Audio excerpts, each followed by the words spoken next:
Welcome back viewers. இன்னைக்கு பங்குனி கொழுக்கட்டை எப்படி செய்கிறதுன்னு பார்ப்போம்.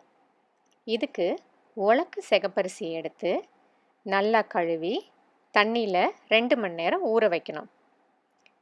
இந்த அரிசியை 2 மணி நேரம் கழித்து தண்ணியை இருத்துட்டு வெள்ளை துணியில் காய வைக்கணும்.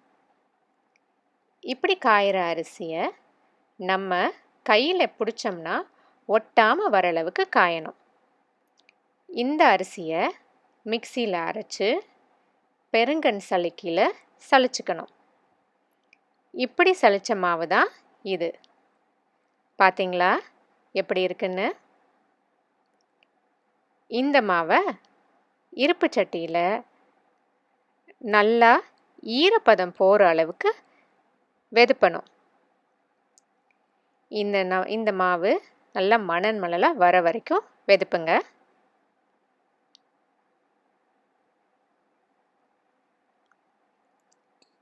இந்த இருக்கு பாருங்க, வெதுப்பின மாவு நல்ல மணலாக இருக்குது.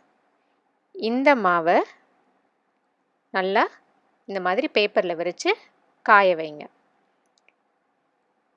காய வச்ச மாவை மறுபடியும் சலிச்சுக்கங்க.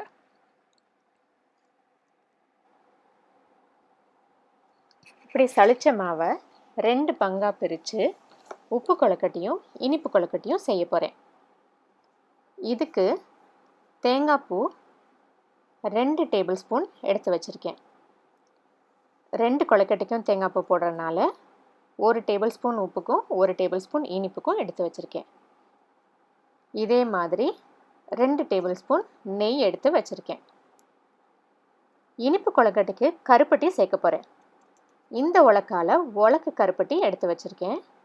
இதுக்கு அரை உலக்கு தண்ணீரை ஊற்றி பாகாக காய்ச்சி வச்சுக்க போகிறோம். இப்போ இந்த கருப்பட்டியில் தண்ணியை ஊற்றி கரையிற அளவுக்கு அடுப்பில் வச்சுக்கணும். கரைஞ்சதுக்கப்புறம் அதில் இருக்க தூசி எடுக்கிறதுக்கு வடிகட்டிக்கணும். இப்போ இந்த கருப்பட்டி நல்லா கரைஞ்சிக்கிட்டு இருக்கு. அதுக்குள்ளே நம்ம உப்பு கொழுக்கட்டைக்கு சேர்த்துடலாம். 1 டேபிள் ஸ்பூன் நெய் ஊற்றி வெதுப்பின மாவை போட்டு நல்லா கிளறி விடுங்க.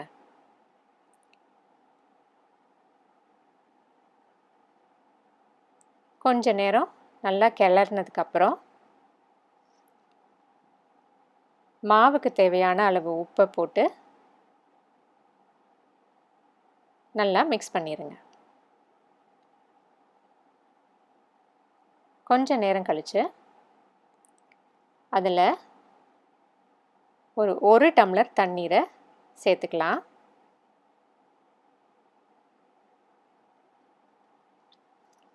இதுவும் நல்லா சேர்ற மாதிரி கிளறி விடுங்க.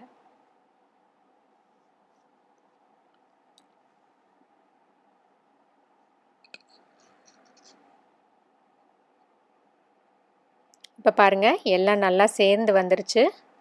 கொஞ்சம் கலரும் மாறி இருக்கு பார்த்தீங்களா? இந்த சமயத்தில் 1 டேபிள் ஸ்பூன் தேங்காய் பூவை போட்டுக்கணும்.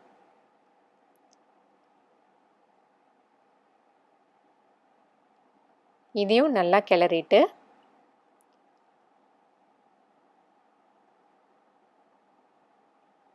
அடுப்புலேருந்து நம்ம இறக்கி வச்சிடலாம். இப்போ நம்ம கருப்பட்டி பாகம் ரெடி ஆயிடுச்சு. இதை வடிகட்டி வச்சுக்கலாம். நம்ம கிண்டி வச்ச மாவு இப்படி தான் இருக்கும். இதை இப்படி எடுத்து நல்லா விரல் அழுந்த படுற அளவுக்கு பிடிச்சி வைக்கணும். இதில் ஏற்கனவே நான் பண்ணி வச்சுருக்கேன். இப்போ மறுபடியும் ஒரு தடவை பண்ணி காட்டுறேன். இதை மாதிரி அழுந்த விரல் படுற அளவுக்கு பிடிச்சி வைக்கணும். இப்போ நம்ம வடிகட்டி வச்ச கருப்பட்டி பாகம் ரெடியாக இருக்குது. இனி நம்ம இனிப்பு கொழுக்கட்டைக்கு மாவை சேர்ப்போம். இதில் உப்பு கொழுக்கட்டைக்கு எடுத்துகிட்டு மிச்ச மாவை வச்சுருக்கோம். இதோட தேங்காய் பூ, 1 டம்ளர் கருப்பட்டி பாகு, மிச்சம் உள்ள நெய். இப்போ இருப்பு சட்டியில் நெய்யை ஊற்றி கொஞ்சம் சூடானதுக்கப்புறம் அதில் வெதுப்பின மாவை நம்ம கொட்டி கிளறிடலாம்.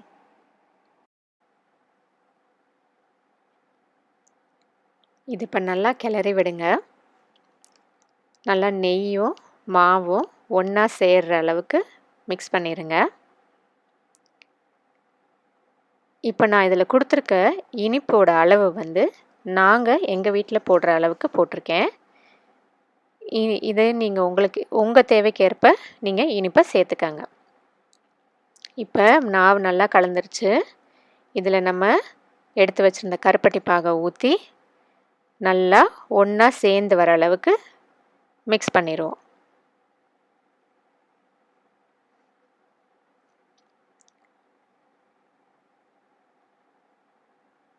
இப்போ பாருங்கள், நான் இதை நல்லா மிக்ஸ் பண்ணி வச்சுருக்கேன். இதை கொஞ்சம் நேரம் வேக விட்டு வச்சுருக்கேன்.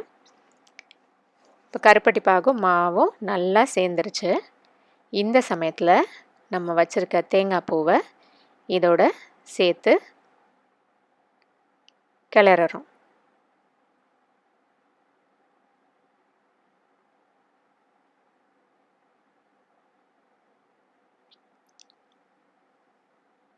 நல்லா கலந்துட்டு இதை அடுப்புலேருந்து இறக்கி வச்சிடலாம்.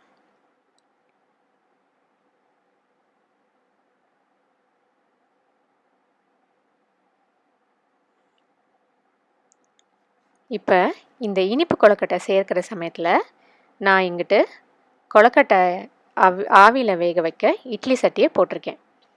நீங்கள் ஸ்டீமரோ இல்லை இதே மாதிரி சட்டியோ நீங்கள் யூஸ் பண்ணிக்கலாம்.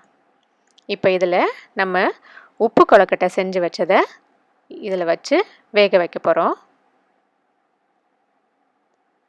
இது தண்ணி கொஞ்சம் நல்லா சூடானதுக்கப்புறம் நீங்கள் வச்சிங்கன்னா சீக்கிரம் வெந்துடும். இப்போ இதை நம்ம ஒரு 10 நிமிஷத்துக்கு வேக வைக்க போகிறோம். இப்போ இட்லி சட்டியை கொழுக்கட்டையெல்லாம் வச்சதுக்கப்புறம் மூடி போட்டு வேக வைக்க போகிறோம். நம்ம இனிப்புக்கு சேர்த்த மாவு இப்படி தான் இருக்கும். இதை நம்ம உப்பு கொழுக்கட்டை எப்படி செஞ்சோமோ அதே மாதிரி செய்யணும். கொஞ்சம் மாவு எடுத்து நல்லா பிடிச்சு விரல் படுற அளவுக்கு அழுந்த பிடிச்சு வைக்கணும். இந்த மாதிரி உப்பு கொழுக்கட்டை எப்படி நம்ம வேக வச்சோமோ அதே மாதிரி இதையும் வேக வச்சு எடுக்கணும். இப்போ பாருங்கள், நம்மளோட உப்பு கொழுக்கட்டை நல்லா குக்காகி வந்துருச்சு. இப்போ இதே மாதிரி நம்மளோட இனிப்பு கொழுக்கட்டையும் வேக வைக்க போகிறோம். இது 12லேருந்து 15 நிமிஷம் வேகணும். இது இனிப்புன்னு கண்டு கொஞ்சம் கூட நேரம் வேக வச்சு எடுக்கணும். இப்போ பார்த்தீங்களா, நம்மளோட உப்பு பங்குனி கொழுக்கட்டையும் இனிப்பு பங்குனி கொழுக்கட்டையும் சூப்பராக ரெடி ஆயிடுச்சு. இப்போ நம்ம இதை எப்படி இருக்குன்னு காட்டுறேன் பாருங்கள். இந்த மாதிரி வேகணும். நடுவில் மாவு இருக்கக்கூடாது. இந்த மாதிரி வேகணும். இந்த கொழுக்கட்டை செட்டிநாட்டில் பங்குனி மாதத்தில் பங்குனி பொங்கல்னு வைப்பாங்க. அப்போ பங்குனி கொழுக்கட்டை அவசியம் செய்வாங்க. இது ரொம்ப சத்தான கொழுக்கட்டை. நீங்களும் அவசியம் ட்ரை பண்ணி பாருங்கள். பிடிச்சிட்டுனா லைக் பண்ணுங்கள், ஷேர் பண்ணுங்கள், சப்ஸ்கிரைப் பண்ணுங்கள். மறந்துடாமல் பெல் ஐக்கானை ப்ரெஸ் பண்ணுங்கள். நன்றி, வணக்கம்.